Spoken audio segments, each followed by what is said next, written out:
Hey everybody, what's going on? Welcome back to another episode of the Saturdays in Stores podcast brought to you as always on the Crossover Media Network.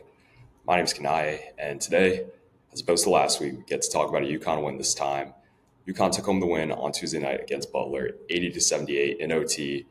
Definitely some concerning things I think that went down in that game. But there were good takeaways for sure, and there's definitely going to be talking about that in this episode. Big time game coming up this Saturday against Xavier on the road, a team that took UConn to OT in their first matchup at the XL so far this year, and definitely in Cincinnati, it's gonna be a tough battle. And Xavier is, I know they just lost to St. John's, but it was a really good game, really competitive, tough shot making. Xavier has some really talented guards, as we saw in their previous matchup against UConn earlier this season to open up Big East play. So it's going to be a tough game for them to win on Saturday. Definitely, I think the trap's in place, so hopefully UConn does not fall for it. But before we get into that, if you like this podcast, if you like any of the other content you see on this channel, whether it's NBA, college basketball, or anything else we might be covering, please subscribe, tell other people about this channel. It all helps being able to help us out with YouTube's algorithm and getting this content out to more people. So without wasting any more time, let's talk about the win. So again, UConn won 80-78 against Butler at home at the XL Center on Tuesday night. It's definitely UConn's definitely continuing to follow this trend where they showcase that they have really no killer instinct whatsoever. I know Hurley has talked about that so much this year, and I've talked about it several times on this podcast as well. There was a point in the game where they led by 15 points and let Butler get back into this game, specifically in the later stages, which, of course, Butler ended up forcing overtime, which is not ideal against a Butler team that only has one win in Big East play so far. And it's kind of tough to believe that they only have one win. I think this Butler team's a lot more talented than what their record says. They have good players like Jamal Telfort. Pierre Brooks is solid from time to time, and I think Andre Screen is really, really good as well. He played really well in the first game against UConn this year at Hinkle Fieldhouse, and he played a pretty decent game against UConn on Tuesday night as well. But in terms of what I was able to take away and how UConn defended Butler, it kind of comes down to the effort and them really not showcasing any sort of killer instinct whatsoever. They let Butler get back into that ball game for sure, and they're weak on the perimeter as they have been the entire season, and guys really aren't getting where they need to be in terms of their defense outside of Hassan Diar. And again, their 2 point defense is really, really good. I believe it's top 5 in the country, but if you can't guard people out on the perimeter, then that sets you up for failure. And it allows teams to get back into the game. And again, this UConn team fouls a lot. And by sending the other team to the line, that allows that team to get right back in the ball game as well. In terms of what Butler did defensively against UConn, it wasn't anything special. I think, again, this UConn offense is top 5 on KenPom. Actually, I believe they're down to 7 now. I think in the absence of Liam. I believe the offense has fallen out of the top 5 on KenPom, but still one of the best offenses in the country. That's what you're going to see out of the UConn Dan Hurley system.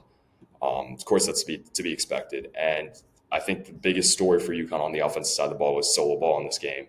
He played one of his best games in a Husky uniform, 23 points, 5 for 10 from 3, hit some really, really big shots, specifically that 1-3 to give UConn the 3-point lead in the later stages of overtime.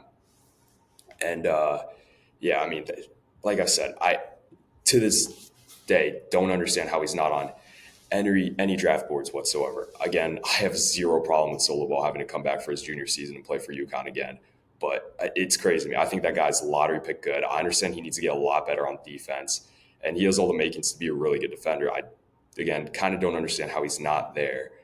But if he's able to do that and do a little bit more in being able to facilitate and do a little more in being able to attack closeouts, I know he showcased in the game against Butler on Tuesday night that he's able to get to the mid-range a little bit and knock down shots from there, which is good to see because I think that's something he needs to do more, and I think he's fully capable of doing. But again, he's a really good athlete, one of the most athletic players in the country, I'd like to think.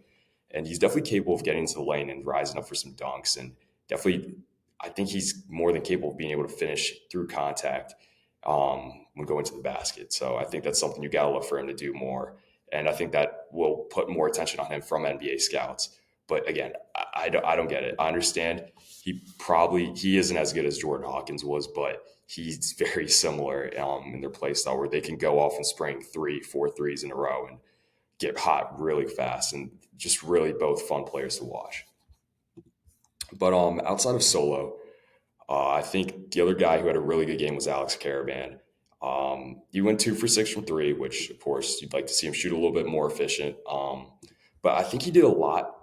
What he did a really good job of, in my opinion, was being able to do a little bit more off the dribble and being able to go to the basket. That's something that he hasn't really done much this season nor throughout his career. Again, I talked about how he's not set up to be a number one option type of guy. He never has and he never will be. But I think it was really encouraging to see him be a little bit more aggressive and being able to take guys off the dribble, specifically when he had a mismatch with Andre screen guarding him or Patrick McCaffrey matches up size in terms of physical size pretty well with Alex Caravan, but he's by no means a great defender. And I think Caravan was able to realize that and take advantage of those mismatches and get to the lane. There was one late game blunder he had when he was going to the lane. UConn had the 2 point lead. They were trying to run down they took it towards the bottom of the shot clock, the end of the shot clock, and he kind of lost the ball. Thankfully, Terrace Reed was there, was able to pick it up and lay it in. But I know that's something that Alex Caravan's definitely kicking himself over. But I'm sure he's going to make a better read and better play next time. And thankfully, it didn't end up hurting UConn. UConn ended up being able to score that anyways, even with Alex Caravan losing the ball. Terrace Reed thankfully was in the right place at the right time and was able to lay it in. But yeah, I think Caravan played a really great game. Added 6 assists, 7 rebounds. Of course, really great all-around player. He had one sick block out on the right wing early in the first half, which led to a fast break score, and it was really nice to see. But yeah, he's getting a lot of blocks this year. Again, he improved in a lot of the spots where he needed to improve with the movement shooting, being able to shoot more off the dribble, and getting better with his anticipation timing on some of his when he's playing defense. So he's picked up a lot of blocks this year for sure. And I think the two other guys who played a really great game, Samson Johnson and Terrace Reed, they both had 14 points.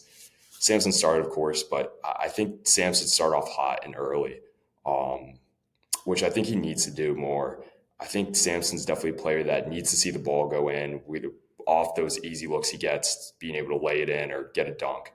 I think that just helps so much for his psyche and being able to stay zoned in for the whole game when he's able to get off to a start where he's getting those easy looks that he got last year, which again, I talked about how he wasn't really getting those looks early in the season, but kind of it progressed since Maui. He's been able to do that more with Hassan Diarra really stepping up in that point guard role. In this game, Hassan was not great. I think a big problem, I've talked about it a lot, they have Hassan taking a lot of these late clock shots and doing things with the game on the line. Like I believe he took the last shot going into as time was expiring when UConn was trying to get the win before OT had started. And I just don't think he's the guy to do that. I understand he is the best ball handler on this team, but he's not very much of a good shooter, or he's not able to really go out and create his own shot. Yeah, he's a good ball handler, so he can get to his spots, but I think most people don't really trust in Hassan to be able to hit some of those shots that he's been taking. I know there's been games like the Providence game where he did showcase some of his shot making ability, but by no means is he Tristan Newton. He's not that at all, and he's not really capable of being able to get to those spots and actually knock down the shot that he's seeking out. So I would like to see the coaching staff turn in a different direction in terms of who takes a lot of these shots. I'd like to see Solo Ball take some of them. I think Solo Ball is a pretty fair. I think he's a pretty solid ball handler. I think he definitely has the ability, like I mentioned, to get into the mid range and rise up and hit some shots. He has the longer wingspan, which I understand he is. He's only 6'3", 6'4", but the longer wingspan definitely helps in being able to get some of those shots off. So that's something I want to see more going forward. I understand teams are really trying to run Solo off the 3-point line and really face guard him when, even at all times, just because they know how good of a player he's been in Big East play. And throughout the course of the season, really, saw he's averaging 16 points per game in Big East play, shooting 46% from three. It's been incredible to watch the rise of Solo Ball this year, him stepping up in that starter role and almost kind of being the go-to guy in Liam's absence in a way. But I just definitely think it, in a way, Liam's absence has kind of helped Solo too, and the growth and maturity of his game continue to progress. getting back to Terrace Reed, I know I mentioned he scored 14 points. Terrace Reed has not played very great as of recent, and I think he definitely needed to have a game like he had on Tuesday night. Just, I think being able to have big moments like he did early when UConn kind of went on that early run at the very early stages of the game where the Butler player grabbed the rebound. He was able to really just rip it away and go up and lay it in himself, which got Hurley fired up. He ended up headbutting Mahaney again as Mahaney was about to check in. But yeah, I mean, again, Terrace Reed kind of struggled over the last 3-4 games leading up to Tuesday night. We kind of started to see a lot of the turnover issues and problems in being able to process the game kind of emerge. That was some of the concerns from his Michigan tape that people, including myself, had going into this year. It hasn't really shown up very much this year until really that 3 to 4 game stretch. But I definitely think being able to bounce back and have the game he did against Butler helps. He didn't get on the glass as much as I thought he was going to. 7 rebounds, a little less than his normal 10 to 11, but his rebounding numbers have been down kind of in the slump he's been in. But hopefully this breaks him out of it. 2 blocks, yeah, 2 blocks, 2 steals as well. Played tough, and he's like Samson Johnson said in an interview, he's built to play in the Big East, and I think next year Terrace Reed has a really good chance to come back and be a really good player. Something similar to that dominant post presence that Adama Sanogo was 2 years back. And again, I've talked about how I believe that is the vision this coaching staff has for Terrace Reed. And part of the reason why they chose to pluck him out of the portal, considering the fact that they knew he was going to have 2 years of eligibility once he arrived in STORRS. So outside of Terrace, you really got nothing from the bench in this game.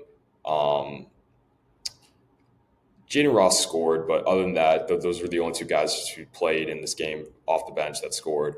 Aiden Mahaney was not a contributor at all in this game. Ahmad Noel did get 3 minutes of playing time. Again, not really much action in those minutes. I think he kind of just was out there to give DR a little bit of a breather. Jalen Stewart, I think, played a fairly decent game. I think his defense at points was solid. I talked about how I thought his defense against Georgetown was really good. Kind of took a step back playing against Jemiah Neal and Creighton. Jemiah Neal kind of had his number that day. And it was a tough matchup, I think, for Stewie. But I think he did play well on the perimeter in this game. But yeah, I think he did hit one nice turnaround fadeaway shot, which is definitely encouraging to see. But yeah, I think Stewie just needs to, again, with Jay Ross and Jay Stewie and Mahaney, it all comes down to consistency. They've all had flashes this year. I think Stewie probably more than the other 2.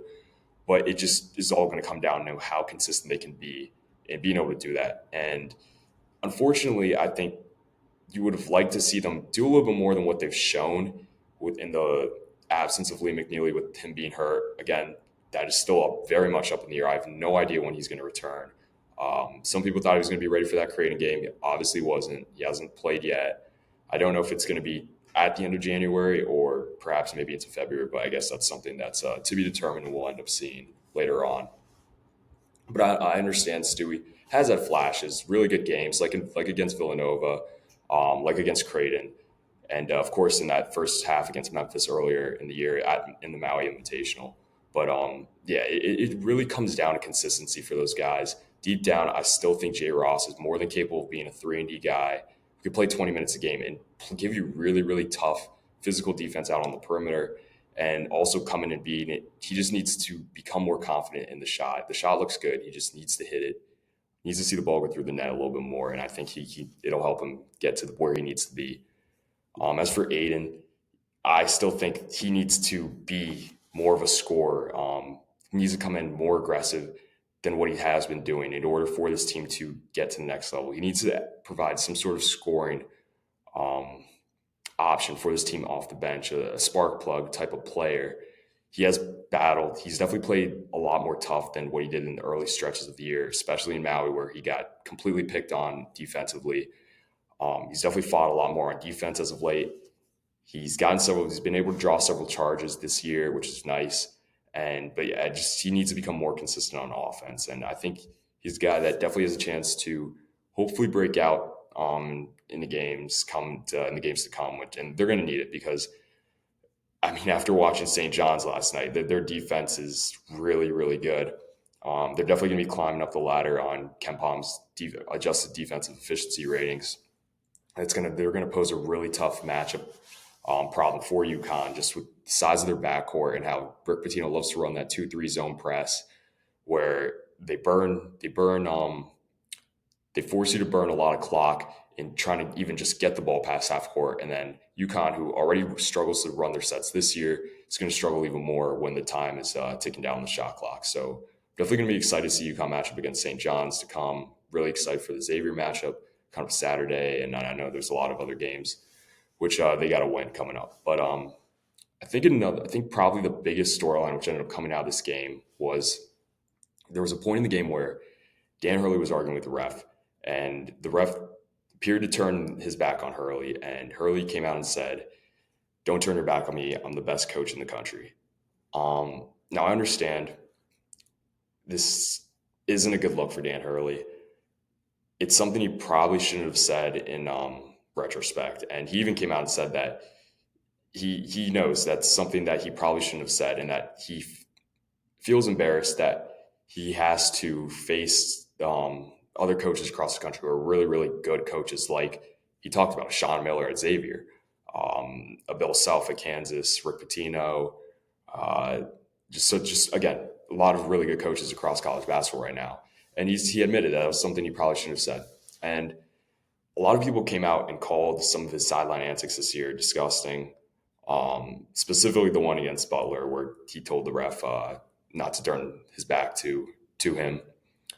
And I understand that is something that he probably should not have said, but I think a lot of what Hurley does is very calculated. I understand he does lose his composure in the heat of the moment sometimes, like we saw probably in that moment, like we saw in Maui against Memphis, and like we saw in his earlier UConn years, or even 2 years back in the middle of that terrible January where UConn lost 6 of 8, where he kind of loses, he just can't control himself and with the officials.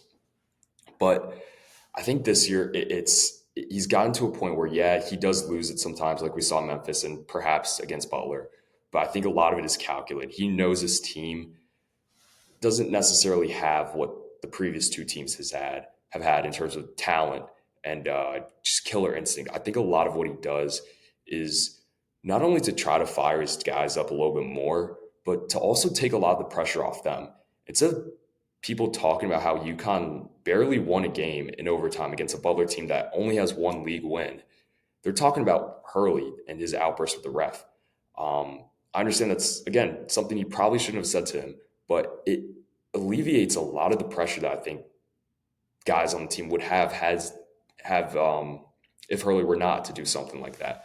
I think that's part of the reason why he did in Maui, to kind of take some of the pressure off those guys who just dropped 3 straight games to unranked teams, and kind of pin the blame on himself a little bit. And I understand it's a little bit of a different way of going about it, but I truly deep down think that, yeah, he might be losing his cool a little bit, but I think a lot of it is calculated and intentional in Hurley trying to direct some of the media negativity to himself rather than his players and his team, his coaching staff, the rest of his assistants and his coaching staff. And I mean, if that's what it is, then I think that's really smart. And I mean, yeah, what he's doing isn't necessarily the best way to go about it, but I do think it is effective in trying to keep your guys level headed and for them not to get too down. Because this is a team that's going to thrive off confidence.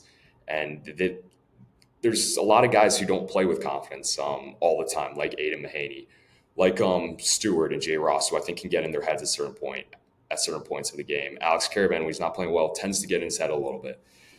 This is a team that thrives off of confidence, and I think for them to reach their ceiling, they have to be confident. And I think Hurley being able to take some of that pressure off them and direct it towards himself with some of the stuff he does in games, I think helps a lot. And yeah, again, this is a game that UConn probably should have won by double digits. Again, they were leading by 15 at one point.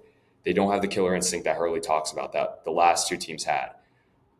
They need to get that, and they need their confidence behind it in order to be able to do that. And Hurley directing the pressure a little bit towards him rather than his players, I think, is a good way of trying to alleviate some of the pressure that some of his players might receive. But again, I think it's also good for college basketball. I understand it's probably not right to go out to a ref and say, "Don't turn your back on me, the best coach in the country." You need to talk to these guys like they're players too. But to be fair, Hurley is the face of college basketball right now. College basketball hasn't had a figure that's really been as polarizing as Dan Hurley has, maybe other than Zach Edey, over the last 5 to 10 years. And I think it's really good for the game to have a figure that people are very split about. Of course, UConn fans and old Big East people, other than fans of like the old Big East, they seem to resonate with Hurley a little bit just because he brings a little bit of that energy and kind of larger than life aspect that some of those older Big East coaches had, like Lou Carnesecca, John Thompson, Rick Pitino, of course, when he's coaching at Providence, Jim Boeheim at Syracuse, and just he's kind of bringing some of that energy back. I mean, the Big East is filled with really great coaches right now, but not necessarily personalities that was the old Big East. But again, I think to have a figure who's so polarizing, where half the people, half of college basketball fans like him, half of college basketball fans despise him. I think that's great for the sport. Of course, I'm going to side with Hurley as a UConn fan, but I understand why people don't like him, and it's fine if you feel that way. He does do a lot of things on the sideline that maybe he shouldn't be doing. He definitely has a very traditional and unique way of going about recruiting, how he coaches his team in practice, and how he coaches his team in games, and kind of just how he goes about his business. But again, I think it's really good for the game to have a figure that's so polarizing and talked about the way Hurley is. I mean, really, have you seen anyone talk about any other players or coaches on the national spotlight that Hurley has been talked about this year? I understand college basketball isn't really a benefit of many big segments on ESPN outside of any game day or smaller segments which they do. But there's been several points where I've seen Undisputed, I've seen ESPN's Sports Center to talk about Hurley and some of the stuff that he's done, like in Maui or against Butler, telling when the ref turned his back on it. But again, it's stuff that he probably shouldn't do. But if he's doing it to direct pressure towards him rather than his players, and also help the sport, I mean, I think it's a win-win in both UConn and the NCAA's at books. But I do think part of it is UConn has gotten a pretty terrible whistle this year. I mean, even going both ways, it's not just the calls UConn doesn't get. I feel a lot of their games that they get are poorly officiated both ways. Both teams really being the victim of some pretty bad calls. I mean, the UConn's gotten some calls this year that there's no world where they should have, but they've also gotten a lot of calls which really hurt them when they shouldn't have. And that's just college basketball and the officiating this year. It's been pretty bad across the sport. But yeah, I think that pretty much covers everything I was able to take away from the Butler game. Just to do a quick preview for Xavier. Again, I talked about it very briefly at the beginning of this episode. Xavier's guards are really, really talented shot makers. Even last night on the day that was recording, it's Thursday, but last night I was watching Xavier St. John's, and St. John's was down big in that game, and their defense got them back in the game, and they were able to close out the win in overtime. But Xavier's guards, they just showcased some incredible shot making against St. John's. They did so at the XL against UConn in the first matchup in the Big East opener, which of course they forced overtime against UConn. And I mean, again, they have really, really great players. Ryan Conwell's looked like one of the best transfers in the country. David McKnight has played well this year, averaging close to 5 assists a game, double-digit scorer. Dante Maddox played his heart out against UConn, probably his best game of his career. And they've also been really, really good since Zach Fremantle's come back from injury. So definitely going to pose some matchup problems for UConn. Zach Fremantle can definitely get both Samson Johnson and Terrence Reed in foul trouble.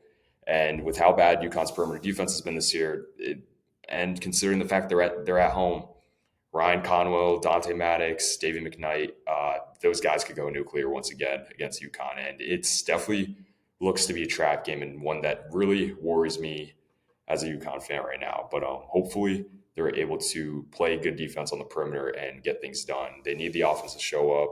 They also need Liam McNeely back desperately. They need him back bad. It's pretty evident they don't have much creation without him, aside from Hassan and little spurts here and there from guys to are able to kind of go and get their own shot at random moments of the games. But yeah, it's a game that they really got to show up for because it's not going to be easy. Xavier playing at home, considering they only lost by 4 to us in overtime in the Big East opener when they were away. It's definitely going to be concerning with how good their shot making is, and considering the fact that they're going to be playing at Cincinnati at home. So one they definitely got to show up for, and I'll definitely be excited for that game on Saturday night. Just to talk really briefly about something which I think is pretty cool. Uh, about a week back, Stephon Castle committed to being in the dunk contest this year and at All-Star NBA All-Star Weekend. And then today, on the date of this recording, Thursday, January 23rd, Andre Jackson Jr. additionally committed to doing the NBA Slam Dunk Contest. So really cool to see Husky take over in for our All-Star Weekend in the skills night, where they have the skills challenge, 3-point challenge, and the dunk contest. So I'm definitely really going to be excited to see those two guys go at it. I think my pick right now would probably Andre Jackson Jr. to win it. I love Steph, but he's a good athlete. But I don't think he has the ups that Ajax does. I mean, Andre Jackson Jr. is one of the best high school dunk tapes of all time. I mean, in that tape, I want to say Slam posted several years back. He's just punching everything.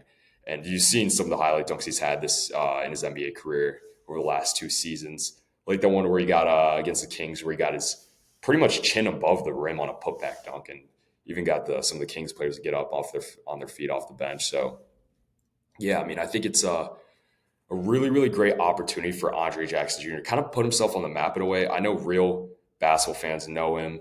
Of course, UConn fans are going to know him. He started on a national championship team in 2022-23 season, played 3 years here, and he's kind of carved out a role. Was a two-way player, now is starting for the Milwaukee Bucks, and was a big reason why they were able to kind of turn their season around after their really bad start. I know he's not a great shooter and doesn't bring much on the offensive side of the ball, but some would argue, again, I don't really watch much NBA basketball as of late. I find it rather unwatchable as of recent, just because it's the product's really bad. I don't believe NBA is worth tuning into until the playoffs. But from what I've heard and seen, a lot of people regard Andre Jackson Jr. as a top 15 to 10 defender in the NBA, which I believe. I mean, his defense he played here at UConn was great. I mean, just the tenacity he played with, where he's going to cuss you out and he's going to play you 94 feet and lock up your best player and just bring so much energy on that side of the ball. That's something that this team this year lacks. They kind of had it with Steph last year. Steph was more robotic in his emotions, but again, he was able to bring that size on the wing and really play physical, tough defense against the other team's best perimeter players when UConn was playing defense. But again, I think it's for a guy who's kind of a role player with the Milwaukee Bucks, is a role player. This is kind of a chance for him to put himself on the map and go and win a dunk contest and kind of bring in some checks and maybe even get himself a little bit more recognition when it comes to contract extension time. Obviously, I think Steph is going to be a bona fide stud. I think has probably, of course, I'm a little biased, but I think he has the best chance to be the biggest star out of last year's draft class. I feel like a lot of players in that draft class ended up in situations that made no sense for them. I kind of don't get the Timberwolves drafting Rob Dillingham.